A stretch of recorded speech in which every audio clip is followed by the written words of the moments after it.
오늘 우리에게 주신 하나님 말씀은 창세기 16장과 21장입니다. 혹시 예배 전에 말씀을 먼저 펴서 한번 읽어보신 분이 있으십니까? 읽고 이 말씀이 어떻게 우리에게 오늘 다가올 말씀일까 하고 고민이나 이렇게 묵상을 해본 적이 계십니까? 예. 저는 예배 전에 한번 성경을 오늘 본문을 찾아서 한번 내가 읽고 과연 오늘 어떤 말씀을 나에게 주시는 것인가 한번 1분이라도 30초라도 고민해서 설교 말씀을 듣는 것과 그냥 목사님들이 말씀하시는 내용을 받아 먹는 거에는 굉장히 큰 차이가 있다고 생각합니다. 저는 중고등부 학생들을 대상으로 참 설교를 많이 해왔는데요. 그들에게 설교를 할 때마다 참 애들이 관심이 없구나, 몸만 여기 와 있지 생각은 다른 데 가 있구나, 쟤네들이 왜 이렇게 자기가 왜 교회 왔는지도 모르구나, 생각이 없어요. 말씀에 대한 갈망이 없어요. 무관심해 보여요. 다시 말하면 하나님의 오늘 무슨 말씀하시는지 관심이 없다는 거예요. 이게 제일 큰 문제점이죠. 하나님이 나한테 말씀하시든지 안 하시든지 관심이 없다라는 건 굉장히 큰 문제가 있는 거죠. 이 관심이 없으면, 내가 하나님 말씀을 붙들고 고민을 하지 않으면 하나님 말씀이 들리지가 않습니다. 아무리 앞에서 큰 소리를 외치고 소리를 지르고 어떤 모션을 하고 어떤 코미디를 해도 그 사람들 귀에 들어가지가 않습니다. 내가 이 말씀을 가지고 궁금한 점이 많고 내 삶이 이렇게 힘든데 그럼에도 불구하고 하나님이 주시는 말씀을 잡고 나아가야겠다, 이렇게 관심을 가지고 들어도 하나님 말씀이 들릴까 말까 합니다. 말씀을 가지고 고민하지 않으면, 말씀을 붙들지 않으면, 말씀에 대한 갈망이 없으면 그 말씀이 우리 삶 속에 녹아들기가 참 힘들다고 생각합니다. 하나님 말씀에 목마르고 갈망하는 우리 새누리 장로교회가 되기를 주님의 이름으로 축원합니다. 오늘 창세기 16장과 21장에 보면은 하갈이 나옵니다. 오늘 말씀은 하갈의 이야기를 통해서 우리의 삶 속에 임하시는 하나님을 만나 보시겠습니다. 다 같이 한번 저를 따라해 주시면 감사하겠습니다.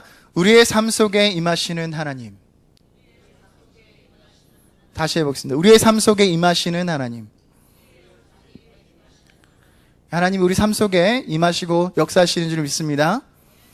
하갈이 누굽니까? 하갈은 아브라함의 종이죠. 하갈은 이스라엘 사람입니까? 애굽 사람이죠. 16장 1절에 나오죠. 여기서 제가 다른 거 하나 소개하겠습니다.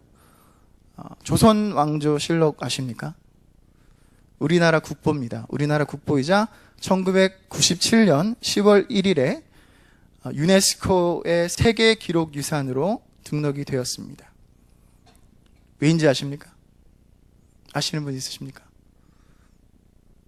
이 문서가 뭐가 그렇게 특별하길래 이게 유네스코 세계 기록 유산에 등록이 됐겠습니까?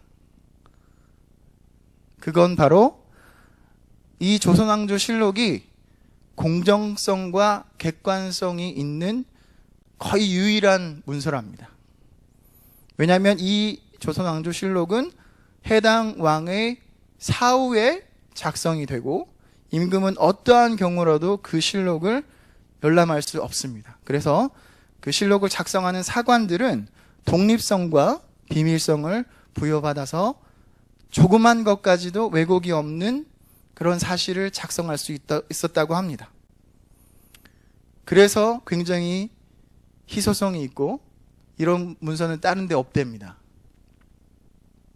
역사적으로 모든 문서들은 강자에게, 힘이 있는 자에게, 소위 우리가 말하는 가백에 유리한 그런 기록만이 남습니다. 자신들이 약해서 만약에 전쟁에 졌어도 문서들은 이겼다고 적어놓기 맞습니다. 그렇게 마련입니다. 옛날에 고대 근동에 보면 많은 나라들이 부족끼리 싸웁니다. 그게 보면 문서들이 이렇게 무덤에 숨겨져 있겠죠. 아니 다른 데 기록되어 있겠죠.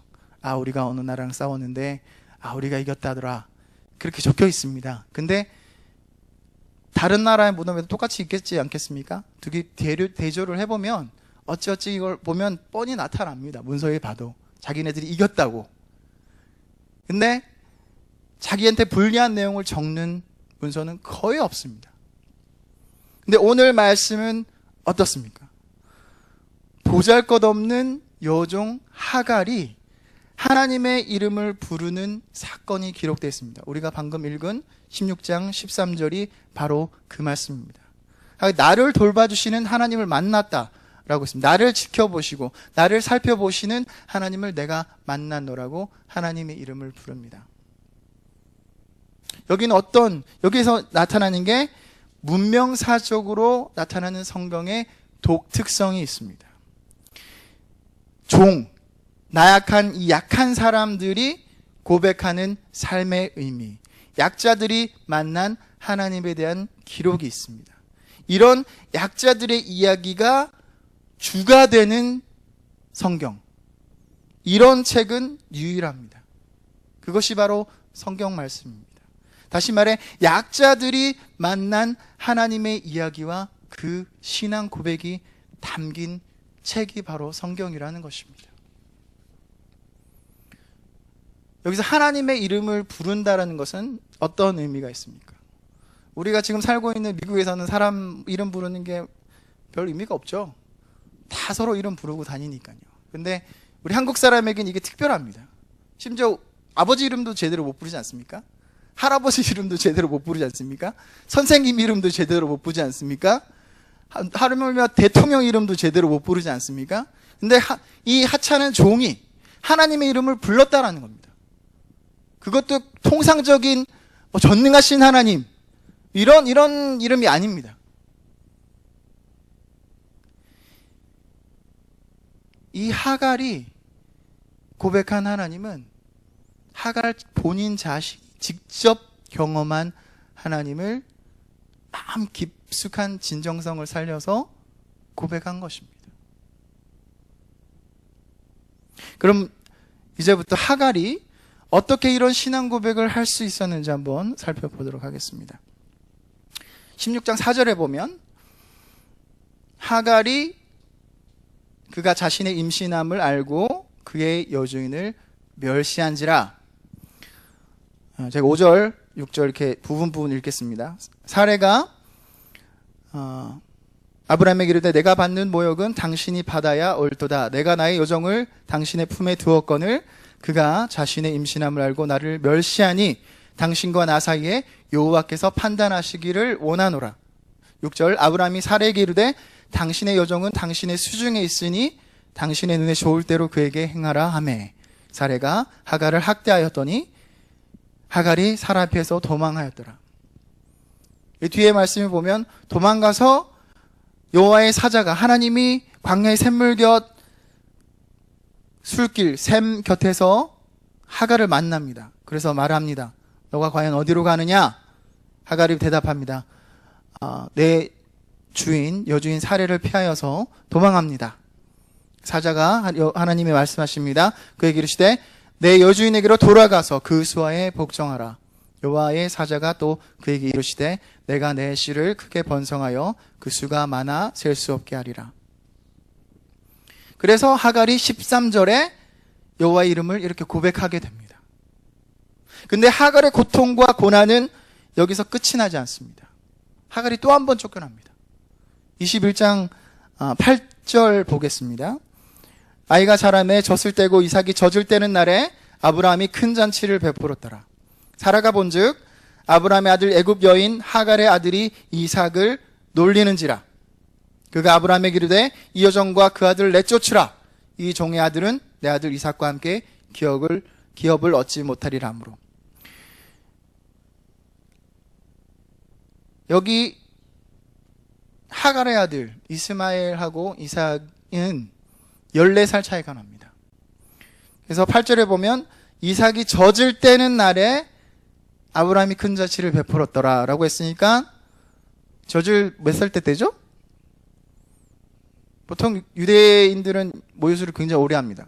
2, 3년 한다고 제가 알고 있는데요. 적어도 이스마엘이 16, 17세 정도는 됐을 겁니다.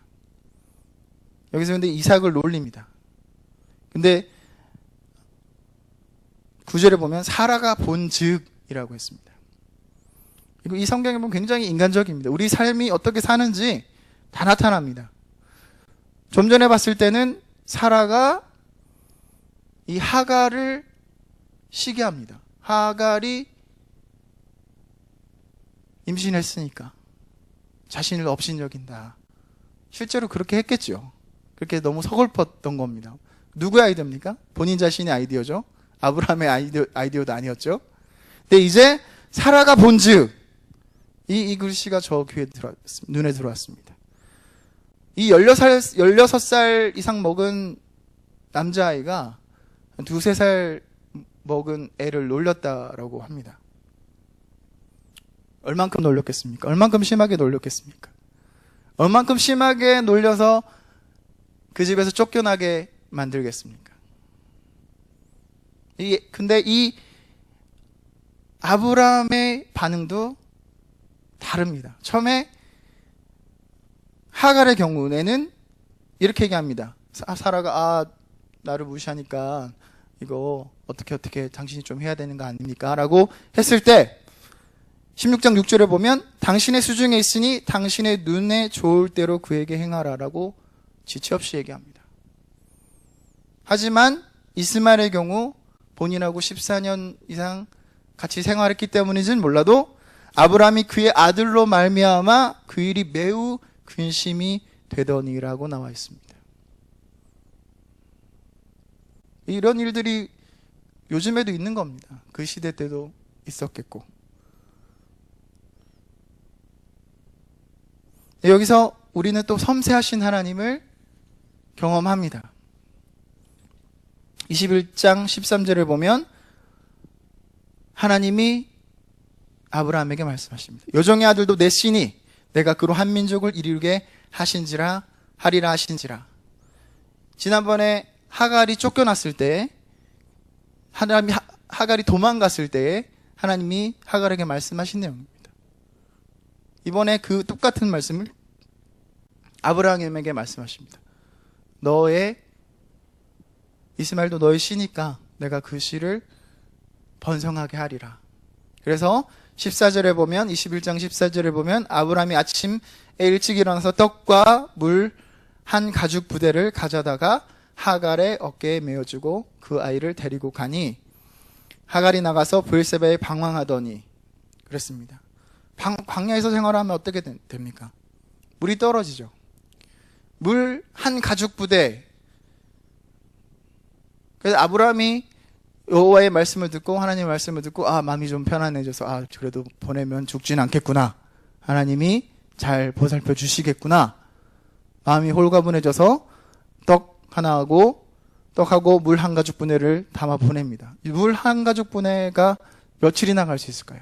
모르겠죠. 하지만 그 사막에서 샘물을 발견하지 않고서는 그리 오래 못 갑니다. 결국 이 상황은 아주 처절한 상황이 됩니다. 하갈은 두 번째 쫓겨나게 돼서 두 번째 광야에서 있는데 첫 번째는 하나님이 샘물 옆에서 불러주시고 이제는 더 알 수 없는 밑바닥으로 떨어집니다. 물이 다 떨어져서 어찌할 바가 없습니다. 그래서 여기 보면 15절에 보면 그 자식을 관목 덤불 아래 두고, 관목이란 건 굉장히 낮은 나무를 말하죠. 이 그늘이 있겠습니까? 너무 키가 작은 나무인데.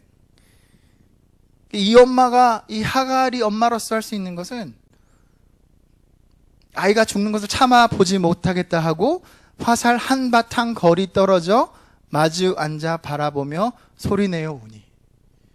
화살 한바탕 거리 얼마가 됩니까? 화살 한번 쏘면 얼마 날아갑니까? 학자들이 100m 내외라고 말합니다. 100m 떨어져 있으면 느낌이 어떻습니까? 100m 앞에 떨어지는 거 잘 보입니까? 잘 보이지도 잘 안 보이지도 않는 그런 애매한 거리 아닙니까? 이 엄마가 할 수 있는 것이 이거밖에 없는 겁니다. 조그만 관목 옆에 그늘에 아들을 누워두고 자기는 100m 정도 떨어진 거리에서 아들이 죽어가는 걸 지켜보며 울 수밖에 없는 겁니다.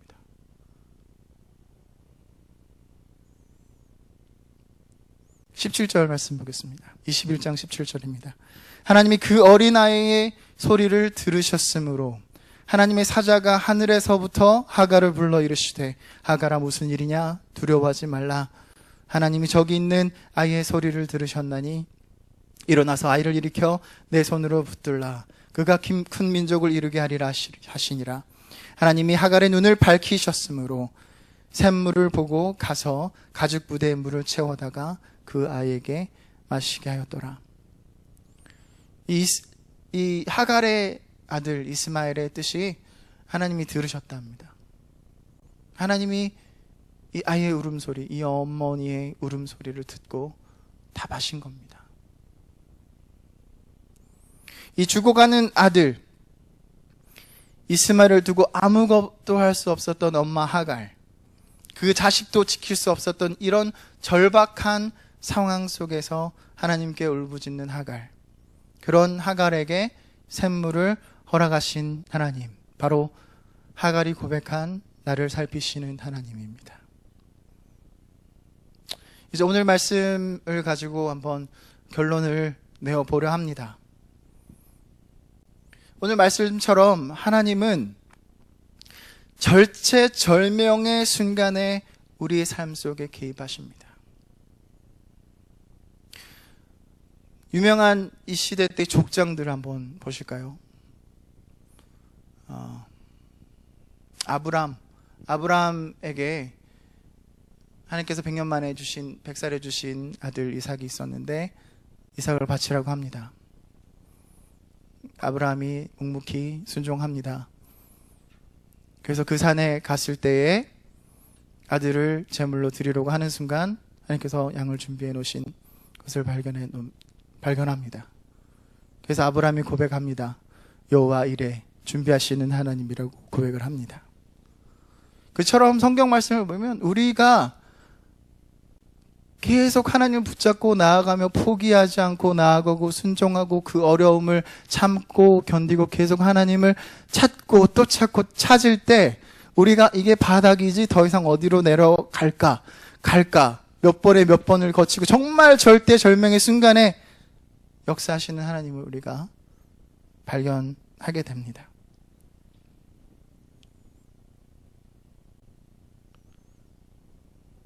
이것들이 바로 저에게 이 말씀이 제일 먼저 다가온 것은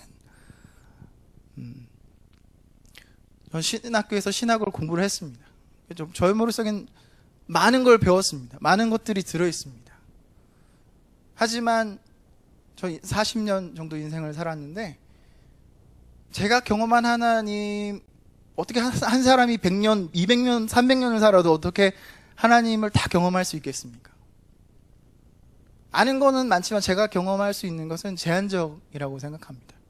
내가 아는 하나님은 이만큼이지만 내가 삶 속에서 체험할 수 있는 하나님은 조금밖에 안 됩니다. 그것이 우리 신앙생활이라고 생각합니다. 우리 삶을 통해서 하나님이 누구신지 내가 배운 하나님하고 경험한 하나님을 퍼즐로 껴 맞추는 작업, 그것이 성화고 그것이 믿음 생활이고 그것이 신앙생활이라고 생각합니다.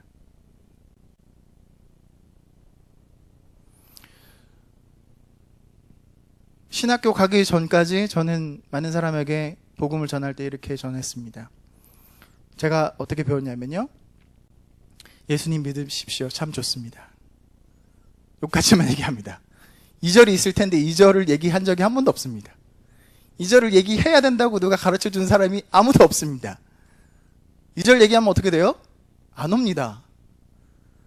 제가 전도하려고 정말로 몸에 스티커도 붙이고 다녀봤고 전단지도 많이 돌려봤는데 하나님 있으면 좋습니다. 하나님 믿으면 구원 얻습니다. 사실이죠. 2절 얘기 안 합니다. 2절 뭡니까? 하나님 믿으면 참 좋습니다. 구원을 얻습니다. 근데 구원 얻을 때는 없긴 하지만 우리가 감당해야 되는 부분도 있습니다. 우리 삶이 힘들어질 수도 있습니다. 예수님 믿으면서 힘든 일도 우리가 감당해야 됩니다.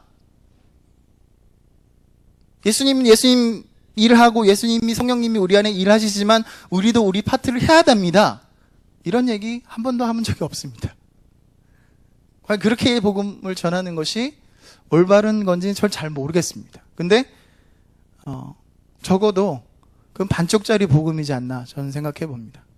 저는 이 말씀을 보면서 우리가 하나님 제대로 믿어야 된다고 생각합니다. 우리가 말씀을 전할 때도 제대로 복음을 전해야 된다고 생각합니다.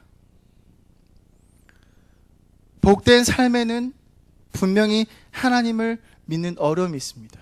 우리가 그 어려움이 없으면 우리는 하나님 잘못 믿는 겁니다.